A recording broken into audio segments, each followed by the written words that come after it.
J'appelle l'examen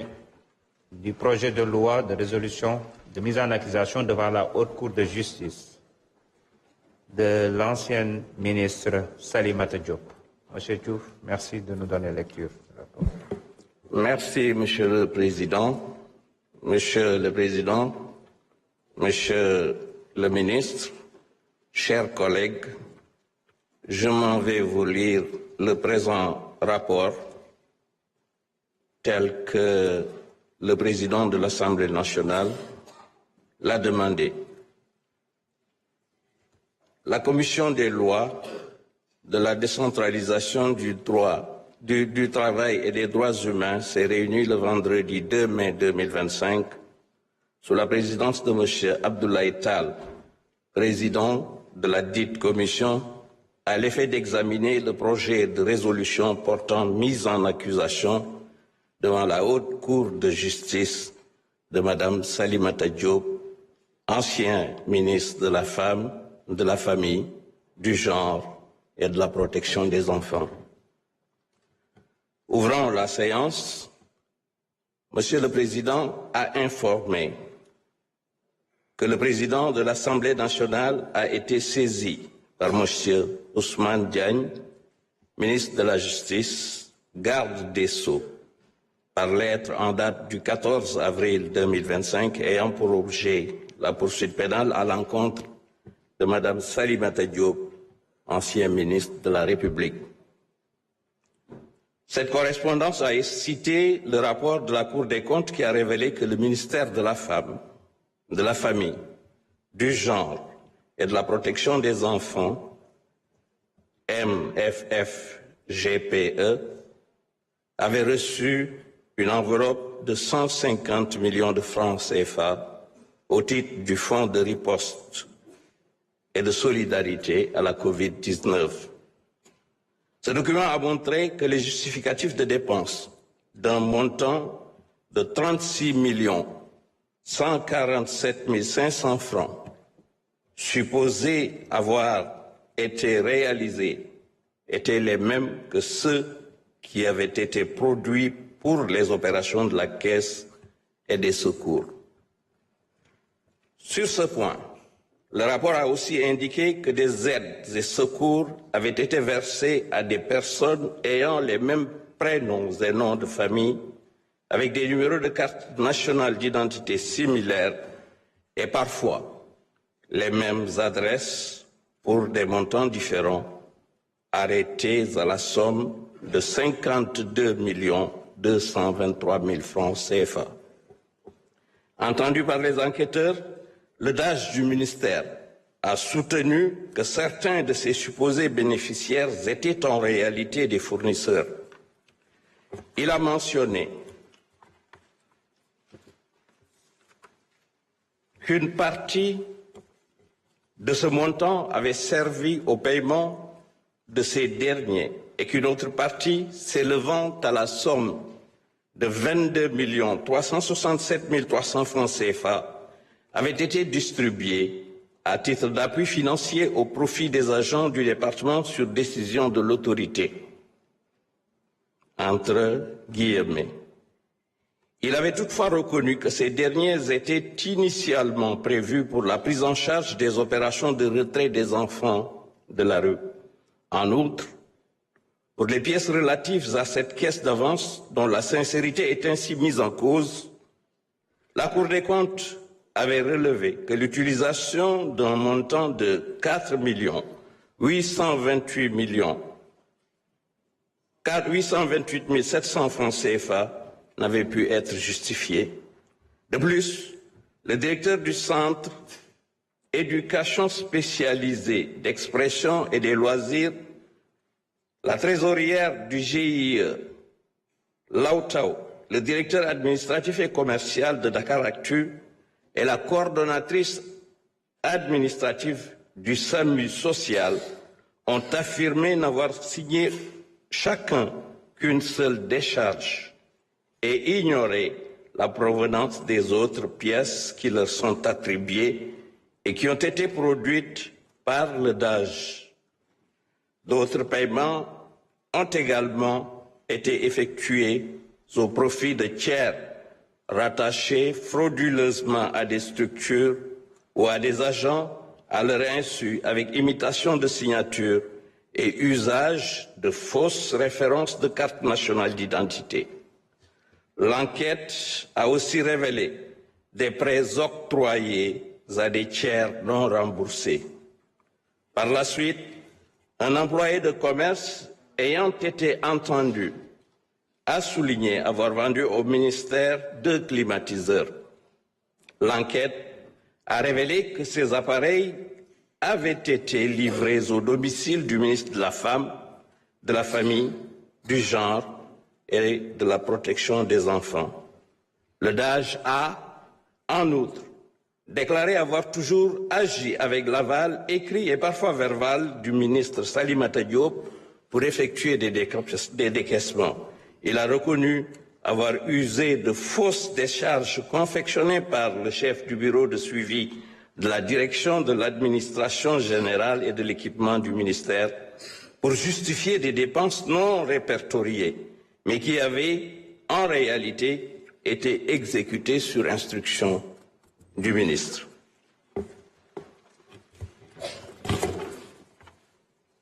Selon l'article 101, alinéa 2 de la Constitution, je cite, « Le Premier ministre et les autres membres du gouvernement sont pénalement responsables des actes accomplis dans l'exercice de leurs fonctions et qualifiés crimes ou délits au moment où ils ont été commis. Ils sont jugés par la Haute Cour de justice. Par ailleurs, en vertu de l'article 17 de la loi organique numéro 2002-10 du 22 février 2002 sur la Haute Cour de justice modifiée, la résolution de l'Assemblée nationale votée dans les conditions prévues à l'article 101 de la Constitution et portant mise en accusation devant la Haute Cour contient les prénoms, les noms et fonctions des accusés, l'énoncé sommaire des faits qui leur sont reprochés et, dans les cas prévus à l'alinéa 2 de l'article 101 de la Constitution, le visa des dispositions législatives en vertu desquelles est exercée la poursuite. À l'issue de ces investigations,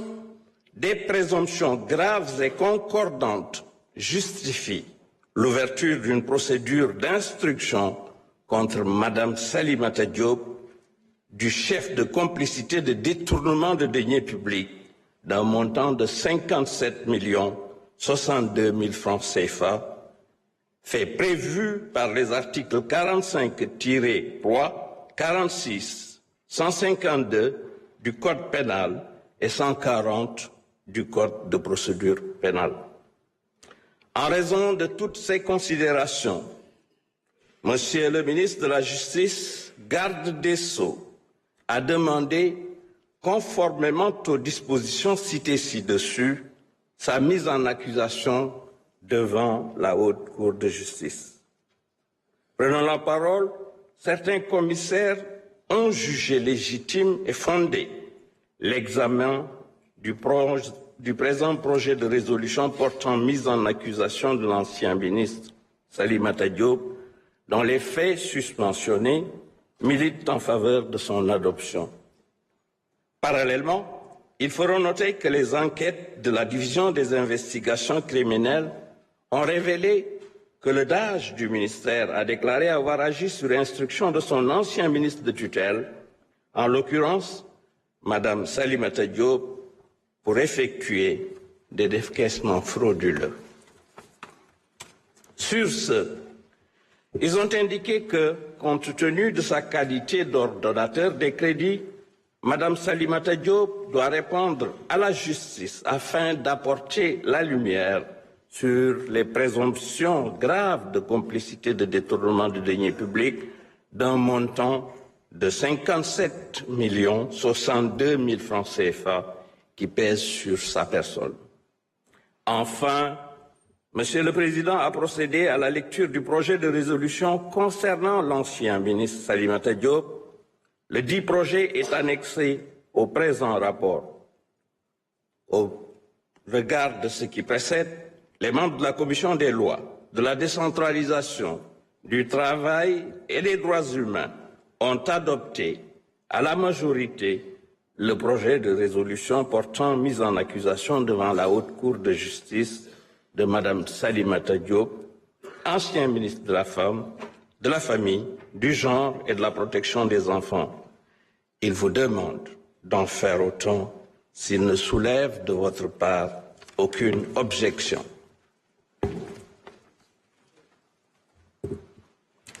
À présent, je vais lire le projet de résolution.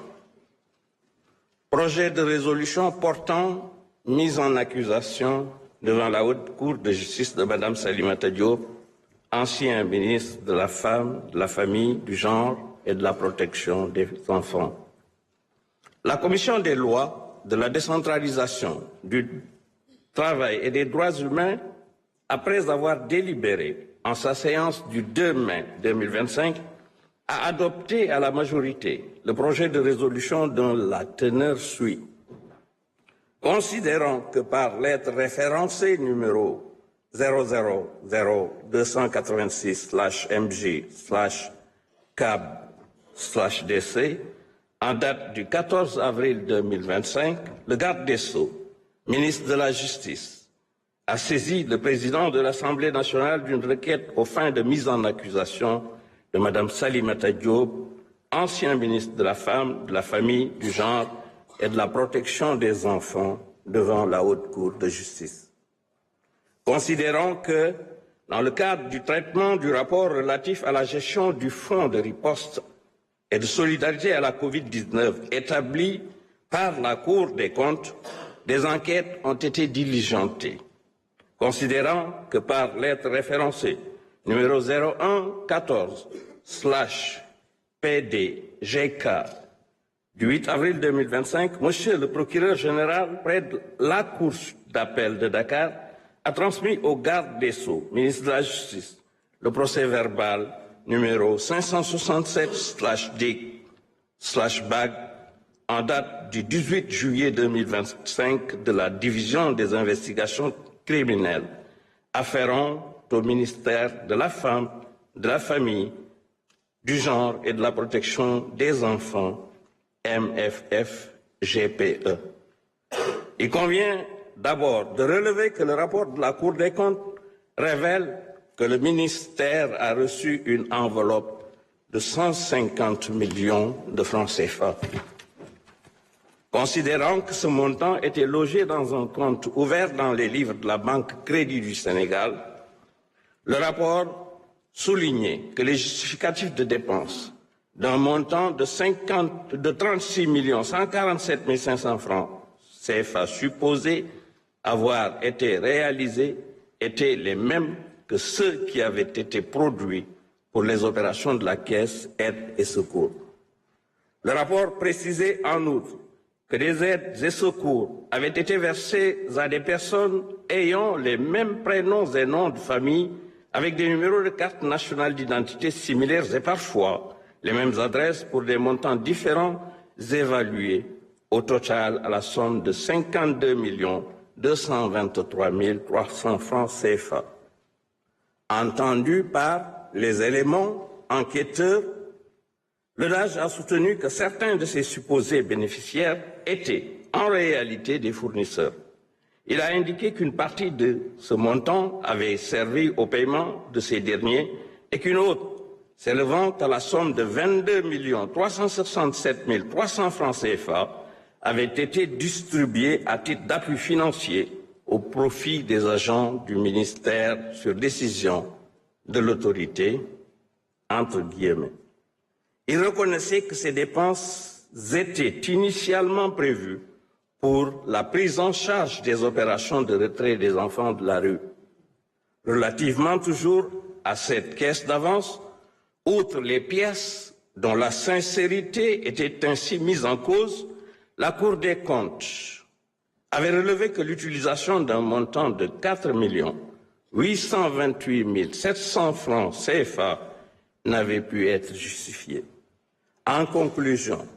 la Cour a retenu que le DAGE s'est retrouvé dans l'incapacité de produire des pièces justificatives des défenses effectuées par le ministère de la Femme, de la Famille, du Genre et de la Protection des Enfants pour ce montant de 52 233 300 francs CFA. Considérant que les bénéficiaires de ces dépenses ont été à leur tour entendus, c'est ainsi que les nommés Oumar Souleymane Thiaw, directeur du Centre éducation spécialisée d'expression et des loisirs, Khady Cissé, trésorière du GIE Lautao, Ndeye Ngoy Lo, assistante sociale à la retraite, Chérif Diaw, directeur administratif et commercial de Dakaractu, Thierno Amadou Sy, journaliste, et Béatrice Mariem Mendy, coordonnatrice administrative du SUMA ou du SAMU social, ont affirmé n'avoir signé chacun qu'une seule décharge et ignoré la provenance des autres pièces qui leur sont prêtées et qui ont été produites par le DAGE. Aussi, les enquêteurs ont relevé le paiement de primes aux agents du ministère sur les fonds Covid-19 ou de la Caisse d'avance, aide et secours. Ici ajoutent d'autres paiements effectués au profit de tiers rattachés frauduleusement à des structures ou à des agents, à leur insu et avec imitation de signature et usage de fausses références de cartes nationales d'identité et enfin des prêts octroyés à des tiers et non remboursés. Considérant que sous un autre rapport, le nommé Oumar K, employé de commerce, entendu a souligné avoir vendu 2 climatiseurs. Considérons que l'enquête a révélé que ce matériel a été livré au domicile de Madame le ministre Salimata Diop, considérant qu'au total, le DAGE Djibi Diakhaté a déclaré avoir toujours agi avec l'aval écrit et parfois verbal du ministre Salimata Diop pour effectuer les décaissements et a indiqué qu'une grande partie de ces dépenses étaient relatives aux opérations de retrait des enfants de la rue et leur prise en charge par des partenaires. Il reconnaissait avoir usé de fausses décharges confectionnées par un nommé Ndongo Mbaye, chef du bureau de suivi, pour justifier des dépenses non répertoriées, mais qui avaient en réalité été exécutées sur instruction du ministre Salimata Diop. Considérant que selon l'article 101, alinéa 2 de la Constitution, le Premier ministre et les autres membres du gouvernement sont pénalement responsables des actes accomplis dans l'exercice de leurs fonctions et qualifiés crimes ou délits au moment où ils ont été commis, ils sont jugés par la Haute Cour de justice. Qu'en vertu des dispositions de l'article 17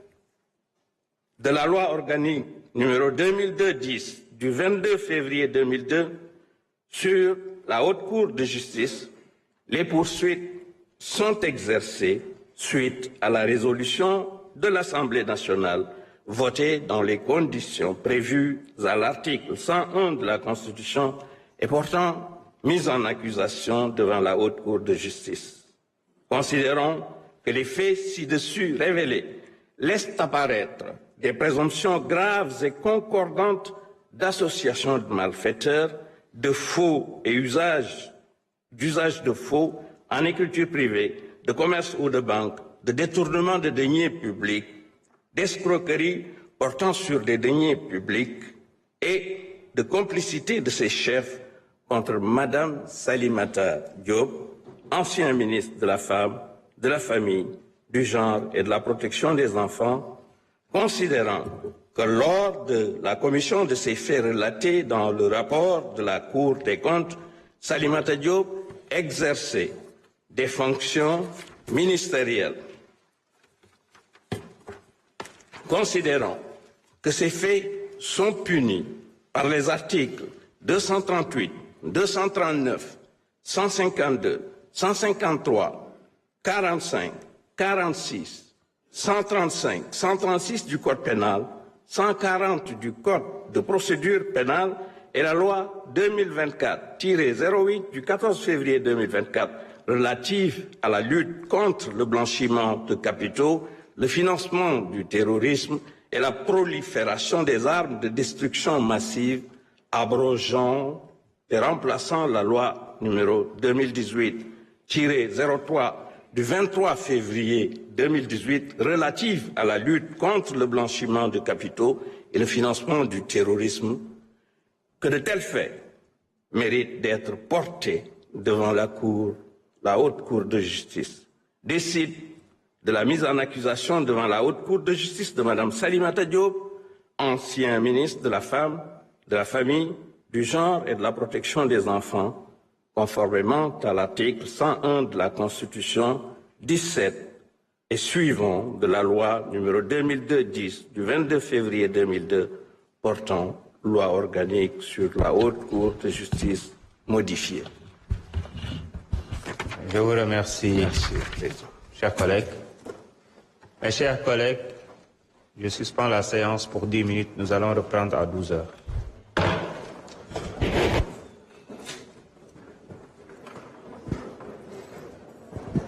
Voilà, donc il y a une suspension de séance de 10 minutes. Voilà, donc il y a une suspension de séance de 10 minutes donc du président de l'Assemblée nationale, Malick Ndiaye. Voilà, qui suspend la séance pour 10 minutes. Donc, Mongox, suspension de séance pour 10 minutes.